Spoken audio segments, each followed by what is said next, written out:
മതി കുറച്ച് ലേറ്റ് ആയി പോട്ടെ, സോറി. ഡോറിലടക്കം മെല്ലെ അടക്കണം കിട്ടാ, വീട്ടിലെ ഡോറില്ല.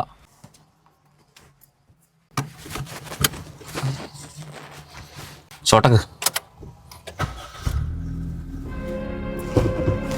മെല്ലെ കയറി. ആ പോട്ടെ പോട്ടെ. നിന്നെ ഡ്രൈവിംഗ് പഠിപ്പിക്കാൻ പറ്റുന്ന അന്നോടും പറയേ.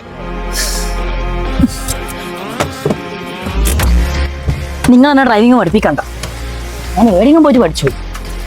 കാര്യം എന്റെ ഭർത്താവാണെങ്കിലും ഈ ചൂടാലൊന്നും കേട്ട് ഡ്രൈവിംഗ് പഠിക്കാനൊന്നും എന്നെ കൊണ്ട് പറ്റൂലേ. അതുകൊണ്ട് ഞാൻ നേരെ വെച്ച് പിടിച്ചത് കാടാച്ചിറ ഇടക്കാട് റോഡിനുള്ള ദേശീയ വായനശാലയുടെ നേരെ ഓപ്പോസിറ്റ് വിന്നേഴ്സ് ഡ്രൈവിംഗ് സ്കൂളിലേക്കാണ്. ഞാൻ ഇവിടെ തന്നെ വരാനുള്ള പ്രത്യേക കാരണം ഇവിടെ ഡ്രൈവിംഗ് പഠിപ്പിക്കുന്നത് ലേഡീസ് ആണ്. അത് നമ്മൾ ലേഡീസിന് കുറച്ചും കൂടി കംഫർട്ട് ആവൂലേ. ഇവിടെ കാറ് മാത്രമല്ല കേട്ടോ, 2 വീലറും പഠിപ്പിച്ച് ലൈസൻസ് എടുത്ത് കൊടുക്കുന്നുണ്ട്. അതുപോലെ നല്ല ഫ്രണ്ട്ലി ആയിട്ടുള്ള ടീച്ചേഴ്സ് ആണ് ഇവിടെ പഠിപ്പിക്കുന്നത്. പിന്നെ നമ്മുടെ കണ്ണൂർ മർക്കാറാണ്ടിക്കാർക്ക് ഒരു സന്തോഷ വാർത്തയുണ്ട്. ഇവരുടെ പുതിയ ബ്രാഞ്ച് വരുന്നത് മർക്കാറാണ്ടിയിലെ മാസ്റ്റർ ടവറിലാണ്. അതും ഈ വരുന്ന നവംബർ 6-നാണ് ഉദ്ഘാടനം. പരിശീലനത്തിനുള്ള ഗ്രൗണ്ട് വരുന്നത് ഇതിന്റെ തൊട്ടടുത്ത് തന്നെയാണ്. ഉദ്ഘാടനത്തിന്റെ ഭാഗമായി ആദ്യം വരുന്ന 30 അഡ്മിഷനിൽ നിന്ന് നറുക്കെടുപ്പിലൂടെ 3 പേർക്ക് സമ്മാനമുണ്ട്. 1ാം സമ്മാനം കൊടുക്കുന്നത് 5G മൊബൈല്, 2ാം സമ്മാനം മിക്സി, 3ാം സമ്മാനം നോൺ സ്റ്റിക് സെറ്റ്. ഇവരെല്ലാ ബ്രാഞ്ചിലും ലേഡീസിന് മാത്രമല്ല ജെന്റ്സിനും ഡ്രൈവിംഗ് പഠിപ്പിക്കുന്നുണ്ട്. ലൈസൻസ് എടുത്തിട്ടും റോഡിലിറക്കാൻ ഭയമുള്ള കുറെ ആൾക്കാരുണ്ട് ഇവിടെ. അവർക്കുള്ള പ്രത്യേക പരിശീലനം ഇവിടെ ഉണ്ട്. അപ്പൊ നല്ല കംഫർട്ടായിട്ട് ഡ്രൈവിംഗ് പഠിക്കാൻ ആഗ്രഹമുള്ളവര് നമ്മുടെ വിന്നേഴ്സ് ഡ്രൈവിംഗ് സ്കൂളിലേക്ക് വന്നോട്ടോ. അവരുടെ കോൺടാക്ട് നമ്പറും ഡീറ്റെയിൽസ് ഞാൻ താഴെ കൊടുത്തിട്ടുണ്ട്.